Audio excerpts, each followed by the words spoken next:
बन्ध मोक्ष हो। यो शरीर कसले खडा गर्यो? मनले। किन? म शरीर हुँ भनेर मनले के गर्यो? म शरीर हुँ भनेर कल्पना गर्यो, शरीर खडा भयो। मनले कल्पना छोडिदियो, शरीर पनि समाप्त भयो। दृश्यम नास्ति बोधेन मनसो दृश्य मार्जनम सम्पन्नम चेद तदुत्पन्न परा निर्वाण निर्वृत्ति। वशिष्ठ महर्षि योग वासिष्ठमा 32,000 ग्रन्थ छन्। योग वासिष्ठका 32,000 श्लोक छन्। तिनको सारांश एक श्लोकमा बताउनुहुन्छ। त्यो के हो त? त्यो 32,000 वेदान्तका महान ग्रन्थ योग वासिष्ठको सार भन्दा दृश्यम नास्ति बोध, यो दृश्य केही पनि होइन, यो प्रपञ्च केही पनि होइन भनेर यो निश्चय गरेर मनसा भनेको मनबाट दृश्य मार्जनम, यो प्रपञ्चलाई हटाइदिनु। त्यो हटाउनु परा निर्वाण सम्पन्नम चेत, त्यस्तो गर्न सकियो भने परा निर्वाण निर्वृत्ति, मुक्ति प्राप्त भइहाल्यो। त्यसकारणले यो सारा संसार केले खडा गर्यो? मनले खडा गरेको हो। मनबाट यो संसार हटाइदिने बित्तिकै संसार नाम गरेको वस्तु नै छैन। भन्नुहुन्छ मनसृजति वैदेयान गुणान, यही मनले गुणलाई कल्पना गरौँ, त्यसै गरी शरीरका आदिको कल्पना गरौँ, सारा कर्म आदिको कल्पना गरौँ। त मनलाई कसले खडा गर्यो? भगवानको मायाले खडा गर्यो। र त्यसपछि अनि जीवको संसार चक्र सुरु भयो। त्यही मनलाई मन, बुद्धि, प्राण, इन्द्रिय, यिनै पञ्चतन्मात्रा इत्यादिलाई लिएर यो 17 कलाले युक्त भएको जो जसलाई जीवत्व भाव खडा भयो, त्यही स्वर्गमा जाने। पुण्य कर्म गरौँ भने स्वर्गमा जाने पनि त्यही हो, पाप गरौँ भने नरकमा जाने, फेरि मनुष्य भएर आउने, त्यही 17 कलाले युक्त भएको जसलाई वेदान्तमा सूक्ष्म शरीर भनिन्छ, पुराणमा पनि। र त्यही सूक्ष्म शरीरलाई लिएर के गर्छ त भन्दा त्यो जीवत्व भाव जुन छ स्वर्ग नरक आदिमा घुमिरहन्छ। तन्मन सृजते माया ततो जीवस, त्यसकारणले यो संसार चक्र भनेको मनको खेला मात्र हो। यो मनको खेला भन्दा अतिरिक्त यो संसारको कुनै अस्तित्व छैन। र दृष्टान्त दिनुहुन्छ, स्नेहाधिष्ठान वर्त्यग्नि संयोगो यावदीयते ततो दीपस्य दीपत्व मेमं देयकृतो भव रजसत्तमो भृत्या जायतेथ विनश्यति। जस्तो हामी यहाँ बत्ती बालेका छौँ, यो बत्ती बाल्नका लागि के सामग्री चाहिन्छ भन्दा एउटा दियो चाहिन्छ, त्यसपछि त्यसमा तेल राख्नुपर्छ, त्यसपछि त्यसमा बत्ती राख्नुपर्छ, त्यसपछि सलाइहरू कोरेर बाल्नुपर्छ, त्यसैको भन्छ बत्ती हामीले दियो बालेको भनेर भन्छौँ।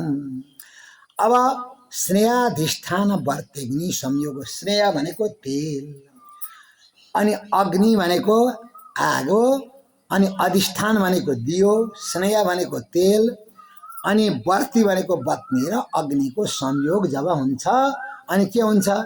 यावत इयते भनेको त्यो संयोग जहाँसम्म रहन्छ, ततो दीपस्य दीपतम, त्यो चारवटा वस्तुको संयोग रहन्जेलसम्म, तेल राख्ने भाँडो, तेल, त्यसपछि त्यो भन्छ स्नेह, अधिष्ठान, अनि बत्ती, अनि अग्नि, यति चारवटा कुराको संयोग रहन्जेलसम्म त्यो बत्ती रहन्छ। र तत्व त्यसलाई बत्ती भनिन्छ। तत् एवं देह कृतो भव, यो संसार पनि के हो त भन्दाखेरि यहाँ पनि जब वासना रहन्छ, कर्म रहन्छ, शरीर रहन्छ, यो सारा कुरा भएपछि चैतन्यको जुन यसमा अध्यास हुन्छ त्यहाँसम्म यो संसार चक्र चलिरहन्छ। र वासना जुन क्षणमा तत्त्वज्ञानद्वारा अथवा भगवत भक्तिको उत्कर्षद्वारा जुन समयमा वासना समाप्त भयो, आत्मा मुक्त भयो, जुन समयमा तेल समाप्त भयो, बत्ती समाप्त, बत्ती निभो। त्यसकाले सबभन्दा संसार चक्रमा घुमाउनेवाला के हो त भन्दा वासना हो। मनते सकल वासना भागी केवल राम चरण अनुरागी। मनबाट सम्पूर्ण वासना भएपछि राम भगवानका चरणहरू बिन्दमा मात्रै अनुराग हुन्छ, संसार चक्र समाप्त हुन्छ। बाँच्नु भनेको त्यसै गरी संसार भनेको यो सारा भनेको के हो त भन्दा वासना मात्र हो। न तत्रात्मा स्वयं ज्योति यो व्यक्ता व्यक्तयो पर आकाशैव चाधारो ध्रुवो नन्तोपमस्ततः। र त्यहाँ जो ज्योति छ त्यो ज्योति कतिखेर सम्म रहन्छ भन्दा त्यो तेल रहन्जेलसम्म त्यो ज्योति रहन्छ। तेल समाप्त भयो ज्योति समाप्त भयो निभो। त्यो निम्नुको अर्थ के त भन्दा त्यो अलिकति जुन ज्योति थियो महाज्योति जुन सूर्य भाकमको त्यसैमा गएर मिल्यो। त्यो निभेको होइन, सानो ठाउँलाई छोडेर त्यो व्यापक सानो ज्योतिलाई छोडेर व्यापक ज्योतिमा त्यो प्रवेश भएको मात्रै हो। त्यो निम्नु बल्नु भने जीवत्व पनि त्यही हो। एउटा शरीरलाई पक्रेर त्यो आत्माले मौ भन्ने ठानेको छ। तत्त्व ज्ञानद्वारा जब त्यो भावना समाप्त हुन्छ त्यसपछि त्यो के गर्छ, त्यो परमात्मामै गएर मिलिहाल्छ भन्नुहुन्छ। आकाशैव चाधारो ध्रुवो नन्तोपमस्तवः ततः। के हो त यो व्यक्त अव्यक्त सबभन्दा पर छ त्यो आत्मा स्वयं प्रकाश छ। आकाशैव चाधारो सारा चराचर जगतको त्यो आधार पनि त्यही नै हो। र ध्रुव भनेको कहिले उसको नाश हुँदैन र अनन्तोपम उसको कहीँ अन्त छैन। त्यही यस्तो हो आत्मा र त्यही आत्मा हो मुक्त हुने भनेको। र भन्नुहुन्छ एवं आत्मानमात्मस्थ मात्मनैवामृष प्रभो। त्यस कारणले महाराज परीक्षित अब हजुरका चाहिँ अन्तिम उपदेशमा हजुरलाई गर्दैछु। त्यस कारणले हजुर विचार गरिबो आत्मानम भनेको आफ्नो जीवत्वपन छ। आत्मस्थम आत्मानम यो जीवत्वपन छ। आत्मनैव भनेको हजुर विचार गरिबक्सोस् आखिर म जन्मिनुभन्दा अगाडि को थिएँ, अब यो शरीर छुटेपछि म कहाँ जान्छु, बीचमा म जुन देखिएँ यो के हो त भनेर हजुर विचार गरिबक्सोस्। झलझलाकार हजुरलाई त्यो स्थिति थाहा भइहाल्छ। र यो विचार गर्ने दुईटा तरिका छन्। बुद्ध्यानुमान गरिभेन्या वासुदेवानुचिन्तया। एउटा त विवेकको मार्ग हो, एउटा वेदान्तको मार्ग हो, विचारको मार्ग एउटा। त्यसबाट पनि चिन्ता गर्दै गर्दै गर्दै गर्दै जब संसारको असत्यताको बोध हुन्छ परमात्मा प्राप्ति हुन्छ। अर्को भगवानमा समर्पण, भगवत प्रपत्ति, भगवत शरणागति। रात दिन भगवानकै चिन्तन, भगवानकै ध्यान। मच्चित्ता मद्गत प्राण बोधयन्त परस्परम कथयन्त समाप्तिं तुष्यन्ति च रमन्ति। यसरी निरन्तर परमात्माको चिन्तन गर्दै गर्दै जानु यो भक्ति मार्ग हो। विचारको मार्गलाई ज्ञान मार्ग भनिन्छ। र यी दुईटा मार्गलाई पक्रेर जसले यसरी चाहिँ विचार गर्नुहुन्छ भगवानको चिन्तन जो हुनुहुन्छ उहाँहरूले मृत्युबाट सजिलैसँग पार पाउनुहुन्छ। यो संसार चक्रबाट सधैँका लागि उहाँ मुक्त हुनुहुन्छ। महाराज परीक्षित हजुरलाई ब्राह्मणको श्राप परेको हो ऋषिको। हजुरलाई डस्न भनेर तक्षक नाग आउने छन्, तर ती तक्षक नागले हजुरलाई डस्न सक्ने छैनन्। किनभने तक्षक नागले त हजुरको शरीरलाई डस्ने हुन्। तक्षक नागले आएर डस्नुभन्दा अगाडि नै हजुर त मुक्त भइबक्सिनेछ। आत्मा त मुक्त भइसक्नेछन्। मुक्त हजुर मुक्त स्वरूप भइबक्सिनेछ, ब्रह्मस्वरूप भइबक्सिनेछ। त्यस कारणले तक्षक नागले खालि ब्राह्मणको आज्ञा पालन गरेर हजुरको शरीरलाई, हजुरको आत्माले छोडिसकेको शरीरलाई आएर डस्ने मात्रै हो। चोदितो विप्रवाक्येन न त्वां दक्षति तक्षकः मृत्यवो नोपदक्षन्ति मृत्युनां मृत्युमीश्वरम्। मृत्युका पनि मृत्यु जो परमात्मा भगवान श्रीकृष्ण भइबक्सिन्छ, जसको डरले मृत्यु पनि सधैँ हात जोडेर प्रभु म के गरौँ भनेर मृत्यु सधैँ थर्कमा बस्छन् भने त्यस्तो भगवान श्रीकृष्ण हजुरको त्यति प्रिय भइबक्सिन्छ। एकमात्र आत्मा र हजुरले त्यो स्वरूप भगवानको त्यो स्वरूप वास्तविक स्वरूपको जो त्यो साक्षात्कार गरिबक्सेको छ महाराज। अब आएर मृत्युले न उपदक्षन् कि हजुरलाई कतिले डस्नु र अब कसरी डस्नु। मृत्युका पनि मृत्यु भइबक्सेका परमात्मालाई प्राप्त गरिसकेपछि अब त्यो डस्ने कुरै आएन। अब हजुर यो स्थितिमा भइबक्स्यो। कुन स्थितिमा? अहम ब्रह्म परम धाम ब्रह्माहम परमम पदम। अब हजुरले के गरिबक्स्यो भने म नै सम्पूर्ण चराचरको आधार हुँ। के को आधार भन्दा भगवान महाचेतन जो भगवान श्रीकृष्ण भइबक्सिन्छ उहाँको अंश भएको हुनाले अंश र अंशीमा भिन्न हुँदैन। जस्तो सूर्यबाट किरणहरू प्रकट हुन्छ, किरणमै सूर्यभन्दा भिन्न होइन। त्यसै गरी यसरी हजुरले त्यो अनुभूति गरिसकेको हुनुभएको हुनाले त्यो एउटा अनुभव, म नै ब्रह्म हुँ।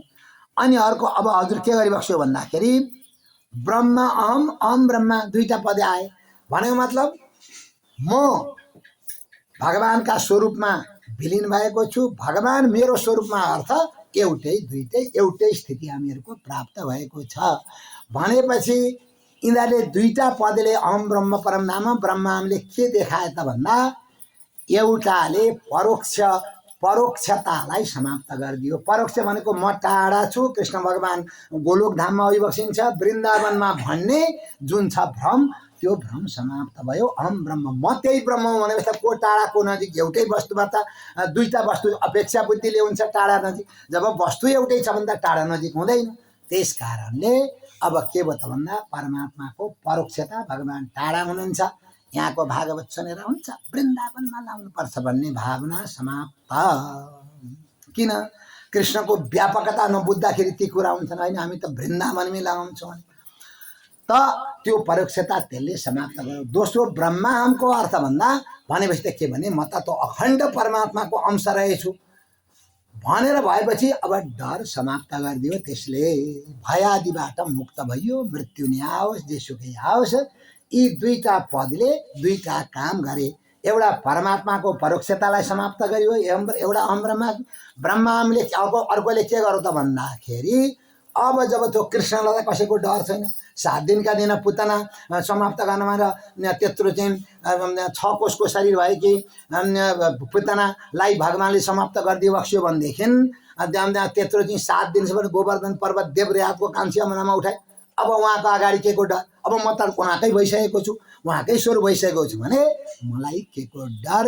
डर आदि पनि समाप्त भए, भगवान टाढा होइबक्सिन्छ भन्ने भावना पनि समाप्त भए। त्यही कुरा देखाउनका लागि दुई ठाउँमा अहम ब्रह्म परम धाम ब्रह्माहम परमं पदम एवं समीक्षम आत्मानम आत्मन्याधाय, यस्तो विचार गरेर त्यो हजुरको जो जीवत्व भाव अहिलेसम्म थियो त्यही परमात्मा अखण्ड ब्रह्म परमात्मामा लगेर हजुरले स्वाहा गरिदिनुहोस्।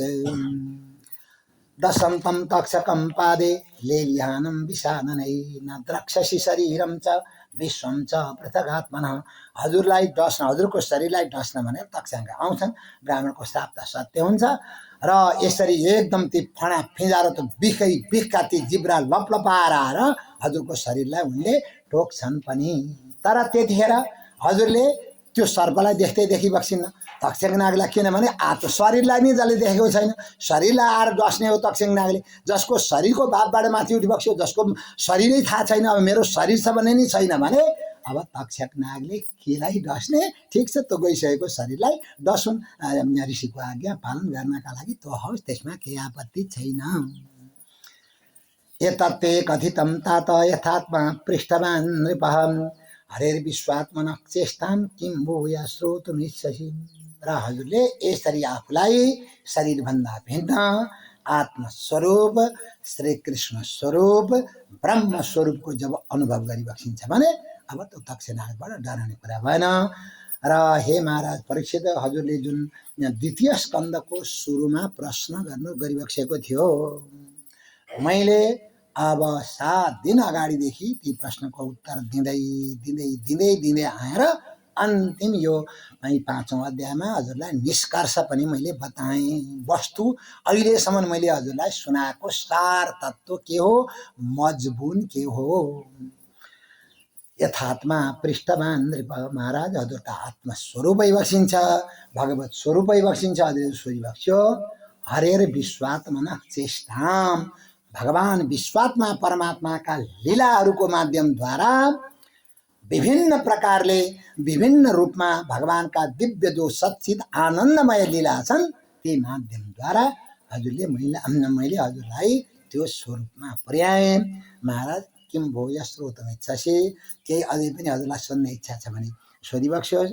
र मलाई त लाग्छ अब हजुर तृप्त होइबक्स्यो, कृतकृत्य होइबक्स्यो भनेर यसरी ब्रह्मोपदेशको माध्यमद्वारा, यी अध्यायको नाम हो ब्रह्मोपदेश, यी ब्रह्मोपदेशको माध्यमद्वारा यसरी महाराज परीक्षितलाई तत्त्व ज्ञान गराएर सुखदेव स्वामी महाराजले जो मुक्ति प्रदान गरिबक्सियो त्यस्ता सुखदेव स्वामी प्रति हामीहरू सधैँ झोक्दछौँ, सधैँ उहाँलाई हामी प्रणाम गर्दछौँ। उहाँको कृपा हामी माथि पनि रहिरहोस् र महाराज परीक्षितलाई पनि हामी प्रणाम गर्छौँ, उहाँप्रति पनि हामी कृतकृत्य छौँ।